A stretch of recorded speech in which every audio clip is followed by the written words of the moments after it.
Hallelujah, good morning.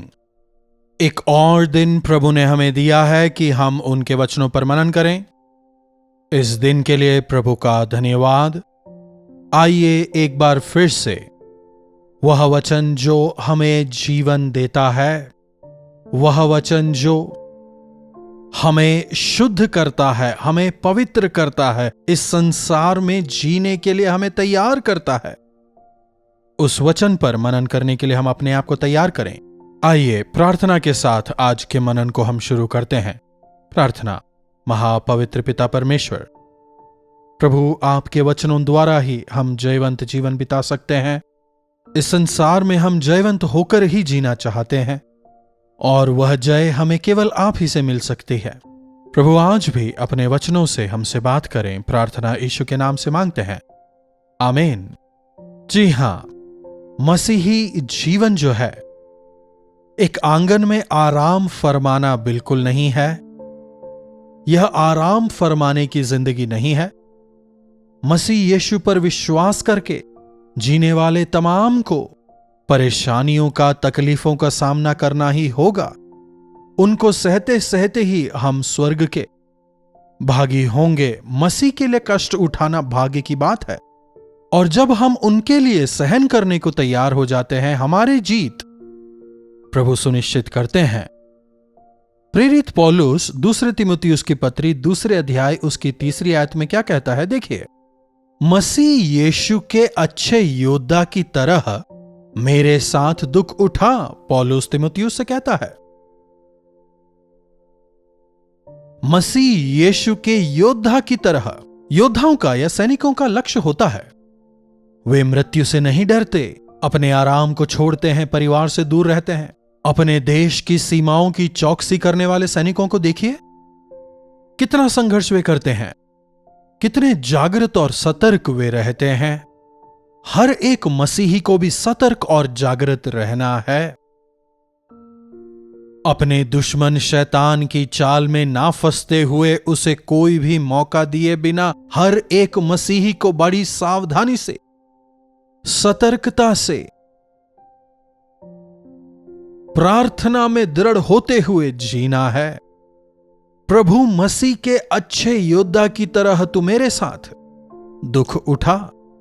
यदि हम पुराने नियम की ओर नजर घुमाएं, वहां शत्रुओं के साथ वास्तविक संघर्ष था, चाहे वो मूसा के दिन थे या फिर यहोशू के।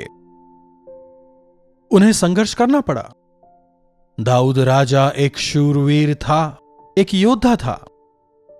जीवन भर उसने संघर्ष किया, शत्रुओं का सामना किया। यहोशुआ की अगुवाई में इस्राएलियों ने संघर्ष किया। नए नियम का संघर्ष पुराने नियम की तरह मनुष्यों के साथ नहीं है। पुराने नियम में वह एक रूपक था। अब हमारी लड़ाई शरीर से नहीं है, लेकिन हमारी लड़ाई अंधकार की ताकतों से है। आज हम योद्धा के कुछ विशेष गुणों को देखेंगे, उन पर आज हम बात करेंगे। देखिए, पहले इतिहास की पुस्तक उसका 12वां अध्याय की 8वीं आयत को देखिए। यहां कुछ वीरों के बारे में हम देखते हैं। फिर जब दाऊद जंगल के गढ़ में रहता था, तब ये गादी जो शूरवीर थे, युद्ध विद्या के सीखे हुए और ढाल और भाला काम में लाने वाले थे। क्या लिखा है? ढाल और भाला। ढाल सुरक्षा के लिए है और भाला वार करने के लिए। तो ये गादी लोग युद्ध विद्या को सीखे हुए थे। लिखा है ये लोग शूरवीर थे। और आगे देखिए, उनके मुंह सिंह के से और वे पहाड़ी मृग के समान वेग से दौड़ने वाले थे। वेग से दौड़ने वाले। नोट दिस पॉइंट, इस पर गौर कीजिएगा। उनके मुंह सिंह के से। क्या आपने कभी सिंह के मुंह को देखा है? सिंह की आंखें जो हैं एकदम सीधी देखती हैं, सटीक, स्ट्रेट अप। उसकी आंखें पक्षियों की आंखों की तरह इधर उधर नहीं होती, एकदम सीधा वो देखती हैं। करीब करीब हमारी आंखों की तरह ही, लेकिन हमसे भी बढ़कर एकदम सीधे देखती हैं। एकदम स्पष्ट और सीधा देखता है सिंह। दूर तक सीधा देख पाता है, इसीलिए शिकार कर पाता है। मसीह के लिए जीने की इच्छा रखने वालों को भी दूरदर्शी होना चाहिए। मसीह की ओर देखते रहना है। एक आंख इस तरफ, दूसरी आंख दूसरी तरफ मसीह के लिए कुछ नहीं कर पाएंगे। हल पर हाथ रख पीछे देखने वाला मेरे योग्य नहीं है। हमारी आंखें ऊपर होनी चाहिए। नीचे मनुष्यों को हमें नहीं देखना, सांसारिक आकर्षण को नहीं देखना। हव्वा ने उस फल को देखा, आखिर क्यों देखा? आकर्षक लगा, गिर गई। आज भी शैतान हमारी नजरों को डाइवर्ट करने का प्रयास करता है। शूरवीर शिमशोन युद्ध करने के लिए जाता है, शत्रुओं पर जय पाने जाता है, लेकिन नजर भटक जाती है, किसी को देखता है, पूरी जिंदगी बर्बाद हो जाती है। प्रभु का वचन कहता है हमारी दृष्टि सटीक हो, एकदम सीधी नजर। आपने लेजर ट्रीटमेंट के बारे में सुना होगा ना। लेजर रेज जो होती हैं वो एकदम सीधे जाती हैं। आजकल जब आंखों की सर्जरी होती है उसमें लेजर टेक्निक को वे ज्यादा इस्तेमाल करते हैं, क्योंकि लेजर रेज प्रभावित भाग को टारगेट करके वहीं पर कार्य करेगा। हमारा आत्मिक जीवन भी लेजर रेज की तरह हो। आज अनेक विश्वासियों के गिरने का कारण उनकी दृष्टि का डगमगाना है। शैतान के आकर्षण। जो युद्ध के लिए निकले हैं उन्हें शत्रु पर निशाना लगाकर बैठना है। मसीह यीशु के लिए जीने की इच्छा रखने वालों को अपनी नजरों को मसीह पर टिकाकर आगे बढ़ना है। सिंह की दृष्टि सटीक होती है, साथ ही साथ उन्हें पहाड़ी मृग के समान वेग से दौड़ने वाले भी होना है। तो जब हम स्पीड की बात कर रहे हैं, स्पीड ऐसी होनी चाहिए, वेग इतना होना चाहिए मानो हिरण दौड़ रहा हो। हिरण को पकड़ना एकदम आसान नहीं होता ना। वो एकदम पतला होता है लेकिन काफी स्ट्रांग होता है। वो कितना भी वेग से दौड़े फिसलेगा नहीं। पहाड़ की चोटियों पर भी हिरण अपने को बैलेंस करते हुए तेजी से भाग पाते हैं। जैसे हिरनी नदी के जल के लिए हाँफती है, वैसे ही हमें प्रभु के लिए हाँफना है, दौड़ना है। आजकल के मसीही दौड़ना नहीं चाहते। अपने आत्मिक जीवन में वे थके हुए से लगते हैं, रुके हुए से लगते हैं, कछुए की तरह धीरे धीरे चलते हैं। इतने दिनों में क्या हासिल किया? कुछ भी नहीं। सक्रिय और सतर्क रहना आशीष है, प्रभु का वचन कहता है। प्रभु के लिए जीने की इच्छा रखने वालों को दूरदर्शी होना चाहिए और पैरों को दौड़ने के लिए तैयार रहना चाहिए। पहाड़ों पर उनके पैर क्या ही सुहावने हैं जो सुसमाचार लाते हैं। वचन कहता है प्रभु के लिए दौड़ना हमें सीखना होगा। संसार में लोग बहुत दौड़ते हैं। गेहजी रथ को देखकर क्यों भागता है? सोने चांदी के लिए दौड़ रहा है। सुबह से लेकर शाम तक देखिए लोग इस संसार में कैसे भागते हैं। प्रभु के लिए दौड़ने के लिए बोलिए।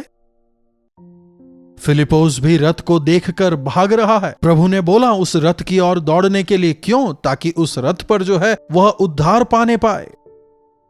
उस मंत्री को सुसमाचार सुनाने के लिए दौड़ता है। ना केवल वो उद्धार पाता है, पूरे देश के लिए आशीष का कारण बन जाता है। आज हमारी दूरदर्शिता क्या है? किसे देखकर दौड़ रहे हैं?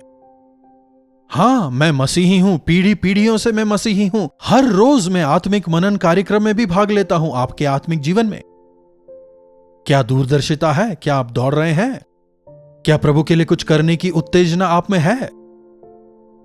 आज भी संसार से प्रेम करते हुए संसार के बोझ को अपने कांधों पर उठाकर दौड़ना चाहते हैं। कैसे दौड़ेंगे? दौड़ में दौड़ने वाले धावकों को आपने देखा होगा ना, जितना शरीर पर कम वजन होगा उतना अच्छा है। इसके बजाय अपने मोबाइल फोन्स, लैपटॉप्स और सूट बूट पहनकर अगर आप दौड़ना चाहें, क्या दौड़ पाएंगे? यदि आज हम मसीह के लिए दौड़ने की इच्छा रखते हैं तो सबसे पहले सांसारिकताओं को हमें पीछे छोड़ना होगा। सांसारिक अभिलाषाओं को हमें छोड़ना होगा। यदि निशाना चूका, गिर जाएंगे। निशाने की ओर देखकर भागने वाले अच्छे योद्धाओं की आज आवश्यकता है। पौलुस का लक्ष्य वही था। किसी ना किसी तरह से मैं सुसमाचार सुनाऊंगा, आत्माओं को बचाऊंगा। सुसमाचार के अलावा मेरे लिए कुछ भी लाभ का नहीं। पुरानी बातों को भूलकर लक्ष्य की ओर दौड़ता चला जाता हूं। संसार में अगर कुछ हासिल करना है कितनी ऊर्जा दिखाते हैं, वहीं अगर प्रभु के लिए कुछ करना है तो कितने रिलैक्स होकर आराम से चलते हैं। हर रोज जब ऑफिस जाने की बात होती है एकदम जल्दी उठ जाते हैं, तैयार हो जाते हैं, लेकिन संडे को जब चर्च जाने की बात होती है तो कब निकलते हैं, जरा सोच के देखिए। अपने जीविते परमेश्वर से मिलने के लिए मेरा शरीर, मेरी आत्मा ललायित है। क्या आप यह कहने पाएंगे, आओ हम परमेश्वर के मंदिर की ओर चलें? जब भाइयों ने कहा मेरा मन आनंदित हुआ, क्या आप कह सकते हैं? क्या आप चर्च जाने के लिए ललायित हैं? क्या प्रार्थनाओं में भाग लेते हैं? प्रभु के लिए कुछ करने के लिए क्या आप पंक्ति में सबसे आगे रहते हैं? क्या शैतान का सामना करने के लिए आप तैयार हैं? क्या अपने स्वार्थ को सूली पर चढ़ाने के लिए आप तैयार हैं? मसीह यीशु के नाम से दुख उठाना, कष्ट उठाना एक भाग्य है, पौलुस कहता है। मसीही जीवन कष्टों भरा है। नहीं, यह मुश्किल है, मैं प्रभु के लिए यह नहीं कर सकता। कई लोगों को हम कहते देखते हैं, लेकिन अगर पैसे मिल रहे हो, कठिन हो, नुकसान हो, यहां तक कि पैसों के लिए पति पत्नी बच्चों तक को छोड़कर विदेश जाकर रहकर काम करने वालों को हम देखते हैं। सिंह का मतलब दूरदर्शी होना। पहाड़ी मृग के समान वेग से दौड़ने वाले कुछ लोग दाऊद के पास आते हैं। कौन कौन आते हैं, उन सबों के नाम वहां पर लिखे हैं, अगर आप चाहें तो पढ़ सकते हैं। मैं आग्रह करूंगा कि आप उस पूरे अध्याय को पढ़े मनन करें। उस दौरान दाऊद के पास एक बहुत बड़ी सेना नहीं थी, लेकिन शूरवीरों का एक छोटा समूह था और वो सब एकजुट थे, इसलिए एक कठिन लड़ाई वे लड़ सके। आज अगर संसार भर में प्रभु के सुसमाचार को फैलना है तो एक व्यक्ति, 2 जन, 3 जन या 10 लोग मिलकर नहीं कर सकते। अंधकार के ताकतों का समूह हजारों करोड़ों में है। लोगों को प्रलोभित करके, आंखों का आकर्षण दिखाकर मानो जाल डाल के वो लोगों को पकड़ रहे हैं। आज कई सारे लोग परमेश्वर के लिए दौड़ नहीं पाते, लेकिन पाप के लिए वे अतिवेग से दौड़ते हैं। प्रभु के लिए उनमें उत्साह नहीं है, निशाने से वे चूक गए हैं। याद रखिएगा, जहां पर आपकी दृष्टि है वहीं पर आप निशाना लगा पाएंगे। प्रभु का वचन कहता है, आपकी आंखें इधर उधर नहीं, लेकिन सटीक हो, सीधे आपको देखना है। यदि आपने प्रभु के लिए कुछ हासिल करने का निर्णय किया है, जब तक उसे हासिल ना कर लें, ध्यान को केंद्रित करके दौड़ते चले जाएं। लक्ष्य को देखकर, निशाने को देखकर लगातार प्रभु पर भरोसा रख के आगे बढ़ते चले जाएं। कई लोगों ने शुरुआत की थी कि वे प्रभु के लिए आत्माओं को जीतेंगे, सुसमाचार को फैलाएंगे, लेकिन आगे बढ़ते बढ़ते वे निशाने से चूक गए। हमेशा प्रभु को आगे रखें, उन्हें देखकर बढ़ें, उन्हें लक्ष्य बनाकर जब बढ़ेंगे आप लक्ष्य तक पहुंच पाएंगे। दूरदर्शी होकर वेग से करने की जब इच्छा आप में होगी, प्रभु आपकी मदद करेंगे।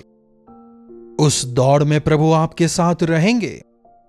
यदि आज आप परेशान हैं, कारण है कि आपने अपनी नजरों को प्रभु से हटा लिया।